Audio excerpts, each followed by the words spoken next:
Welcome to Rams Iconic, presented by 1800 Tequila, the best taste in tequila. Please drink responsibly. I'm DeMarco Farr, and this is the podcast where we get to catch up with some of the greatest players in Rams franchise history. My next guest played 4 seasons with the Rams.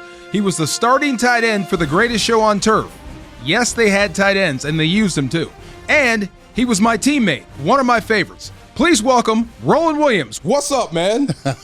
What's up, man? Nothing. I thank you for that introduction. That was so kind. Well, look, this is a good place to start. Can tight ends be a part of the greatest show? People really don't think so. You know, like they asked me, is the defense a part of the greatest show on turf? So I'll ask you, as a member, the tight end of the greatest show on turf, is everybody included or just the offense? Well, I'm going to say that the tight ends are definitely included. Okay. But here's the reason why. First off, a little fun fact. Yeah. Kurt Warner, our iconic quarterback. Yeah. Do you know who caught his first touchdown he ever threw in the NFL for the Rams? It's Roland Williams. That Super Bowl season. I'm assuming it's you caught that first touchdown? Yes. Against the Ravens? Yes, which showed the greatness of Kurt Warner. Because on that particular play, I wasn't the first read, the second read, the third read, probably the fourth read. Where was the ball? We're in a red zone. In a red zone. It was a corner route, maybe at 12, 13-yard line. Yeah. But it was Kurt Warner, being the quarterback that he is, that he looks for all his receivers. So I believe that all the receivers were a part of the greatest show on turf. I had 7 touchdowns that year. Yeah. Ernie, all the other tight ends, Jeff Robinson. I mean, guys had touchdowns all over the place. I think we contributed for maybe 12, 13 touchdowns that season. Thus, I think that we are certainly a part of the greatest show. What was that like for you coming in 98, trying to carve your space on this roster? Yeah, I think one of the toughest parts for me was getting used to Dick Vermeil, the old Dick Vermeil. I'm so happy that after hearing from you and Kevin and all the guys that I had 1 year with him when we had the full week of rookie training camp before y'all got there. The real deal. Yeah, the Macomb, Illinois 3-hour night practice we had. Do you remember that night practice we had? Do you remember that one? The one where afterwards y'all had a fit, like there was like a real conversation that had to be had. Oh my God. See, I was going to intro you. I said Roland Williams, gang boss or gang lieutenant, because it was really offense versus defense. Man. And it was all because of Vermeil. And the way, you know what I mean? We used to go at it. Oh my God, that night practice. I think Kevin ended some kid that day, that rookie guard that just would not slow down in practice. It was you were a part of that too. Yeah. You wouldn't slow down. You wouldn't slow down a bit in practice. back in my younger days, maybe I was trying to prove something that I could play in the National Football League. Yeah. But Dick Vermeil had a way of humbling us all because you had to be in conditioning, the humidity, the practice, the pads every day. We were in Macomb, Illinois. Wow. Macomb, Illinois. How hot was it? Like heat index of 105. Right. Every day. So here's the part where I got humbled. Here's the part where I was like, man, it was the only time in my football career that I thought about for a moment, like, can I really do this? They had 2 offensive units that ran during this rookie camp. Okay. Yeah. So the play requires the tight end to run a seam route, full speed. I'm not getting the ball, mind you, but run full speed, outside release run. Okay, I run 40 yards, I'm running as hard as I can. Yeah. And you think that they might sub someone in for that second unit that's coming, ready, break. I mean, as soon as you finish. Right. No. Coach Styles. Coach Vermeil. Styles. Yeah, I knew it. pushing this rookie to see who I was. Right. Run back. They're waiting for me to run it again. Well, after doing that for a few days, I started to realize they didn't count yards then. They didn't count load. Load management. There was none of that. Yeah. And there was times where after practice, I was like, I had to just sit like in the cold plunge. Yeah. Just try to just come back. And I was like, man, if this is how the NFL is, can I keep up? That's how we were with them. And it does, it's brutal. It is. Yeah. And I think even Coach Vermeil admits it. Like it was brutal. It was. But and he said it would bring out a deeper level of conditioning. Yep. And he's right, because he is exactly right. The guys that made it through, especially the ones like you had like the year before, we were there from the start with him. It was hard for like 3 years, but once we got him to kind of trust us a little bit, we were in better condition. We were than most teams. And we had no fear of the opponent.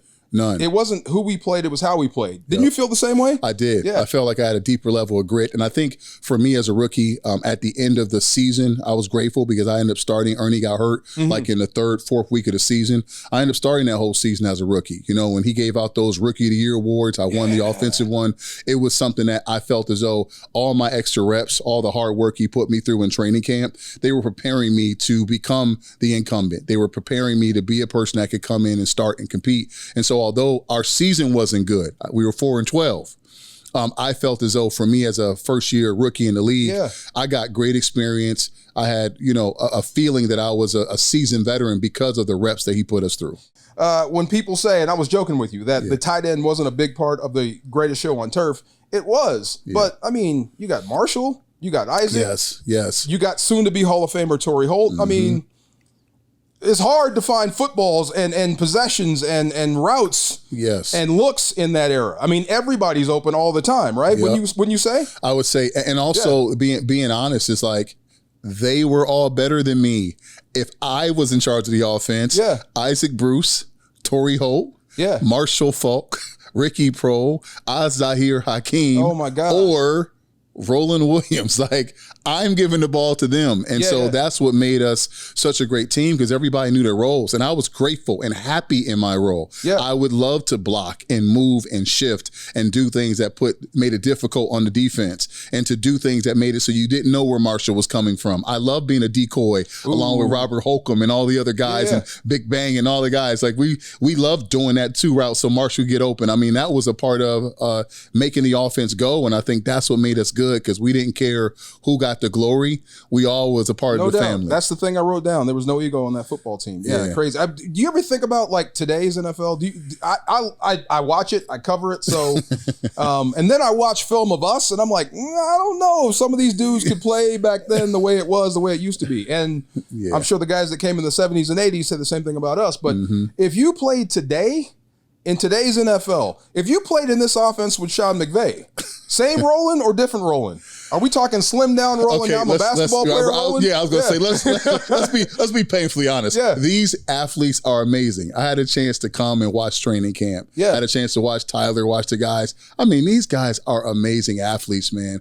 They're tall, they're fast, they're strong, they're more athletic, they're better. They're just better athletes than we were. And so, could I have played in today's NFL? Absolutely not. You don't think so? No, only because the run game isn't something that's so prevalent that they need like that physical running, blocking tight end only. I think McVay's offense is one that's so dynamic that What do you think of Tyler Higbee?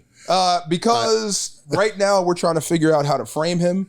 I think he's got the most catches, most yards, most touchdowns of any Ram tight end in history, but we're stopping short of calling him the greatest.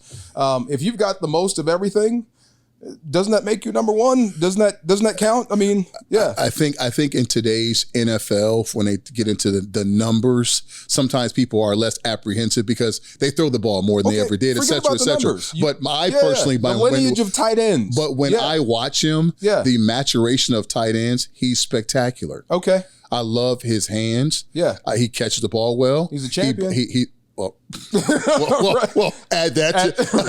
That's the cherry on top. He's a champion, but without being a champion, he's great in the passing game. He can run all the routes. He makes great grabs. He's blocking and he's competitive. I watch him on things like the reach block and the most importantly, the backside block, and giving the effort to do those things. And it's how you transition from the passing game to the running game. Okay, you think it's possible? Do you think it's possible to make a Pro Bowl at tight end on this football team for what they ask you to do? You've got to be not in today's NFL. That's what I'm saying. You got to be the perfect route runner. You got to be the best blocker. You've got to be letter perfect on just about anything just to make the offense functional. What a tough ask. Yes, and you're not going to get those kind of numbers. I mean, this is a wide receiver based offense. I mean, the Cooper Kupp, I mean, it's great. But I'm just saying, at the end of the night, is he phenomenal? Yes, he is. So I asked you, we do this thing on every Rams Iconic. Your favorite play. So where was it? Who are we? Set the scene. Tell me about Roland Williams' favorite play as a Ram. I think I've had a lot of plays I've been grateful to be in, but I will go back and say probably my favorite play was the first one. the first real play that I made playing for the Rams. So I'll set the stage. I'm a rook. Yep. So this is crazy. I'm a rookie, and as you remember, Dick Vermeil didn't let all the draft picks play out the gate. We had to sit down and sort of earn our spurs. Oh, yeah. So I had to feel for a couple weeks what it felt to be inactive. Didn't like it. Had to work harder in practice, get better. He gave me a shot. New York Jets. Okay, we're playing the Jets at the TWA Dome at the time. Ernie gets hurt. Knocked out. Remember? Yes. Remember? Like in the first quarter, seam route, he goes. He was on his side, woke up running. Yeah. Okay. Ooh, scary shot. So me as a rookie, you know, we take a knee. Yeah. I'm next to Oz and all the rookie guys. Remember Leonard and we're all rookies. We all take a knee. And I'm like, man. You know, we praying for him and everything. Wilbur Montgomery runs down the sideline and is like, because the team's getting ready to huddle up. Yeah. Now he's up, he's leaving, and I'm forgetting I'm the backup tight end. Rookie, hey, you're in. So Wilbur comes down, he's staring, he's like, hey. I was like, man, dang it, I'm sorry for Will. He's like, get your butt in the game. I was like, oh, snap. I mean, all the guys next to him, I'm like, come on, rookies. Nobody knew that. Nobody told me you in. Oh, my God. Wow. I go in, so I'm in. So I'm juiced, of course. Yeah. I'm elated to be in.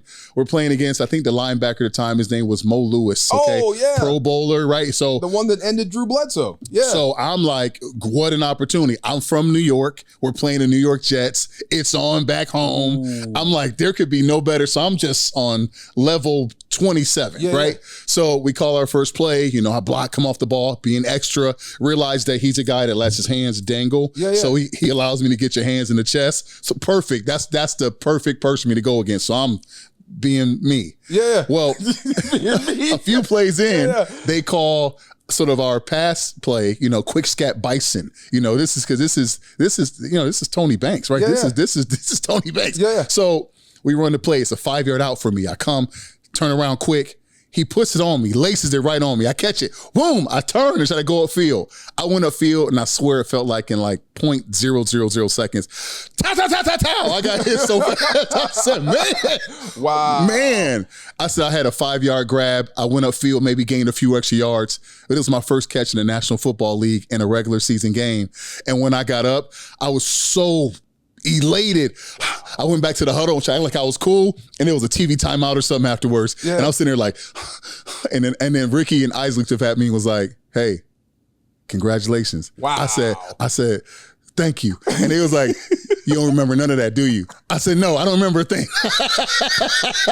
I forgot it all that quick. I was so happy. I was so happy. Yeah, man. I was so happy to make a play for the Rams in the National Football League. Wow. I remember Ernie getting knocked cold. Remember that? Was rough. Yeah. It was rough. What was the guy that hit him? Who knows? Who knows? I was like, man, the NFL. Ear hold him. Yeah, big shot. Tony Banks. Tony Banks with that rocket arm. Man. Yeah, man. I'm happy he bounced back too. And I love every man who played in the National Football League. It's a special fraternity to be a part of. No doubt. And I'm just grateful, man, to have played. Man, I love the game so much. It took me from humble beginnings. It took me my whole life. It's still in my life. The Rams are still in my life. To live out here in California and have a chance to have my family, the Rams, my brothers. Me and you are sitting here in Los Angeles having a conversation. I said, come on, man. God is good, man. All the time. When they said we were doing this, I was so excited. I'm serious, man. I mean, look, and they asked me, do you get along with all your teammates? No, except for guys on that team. You know what I mean? It was guys that were special in their own way, but we were all after one goal. You know what I mean? Yeah. Yeah. It's so funny. It's like I haven't talked to you in God knows how long. And I sit down here. As soon as I come sit down, I'm like, here we go again. Here we go again. Yeah. And Wistrom. Oh, my God. Did you hurt Wistrom in practice? You didn't hurt Grant Wistrom in practice. No, I didn't. You didn't break him? No. That was my dude. It was all love. All love. Roland, megawatt smile, man. Good to see you. Love you, bro. Well, that's a wrap on this episode of Rams Iconic, presented by 1800 Tequila, the best taste in tequila. Please drink responsibly. I hope you enjoyed our conversation with Roland Williams, and we'll see you next time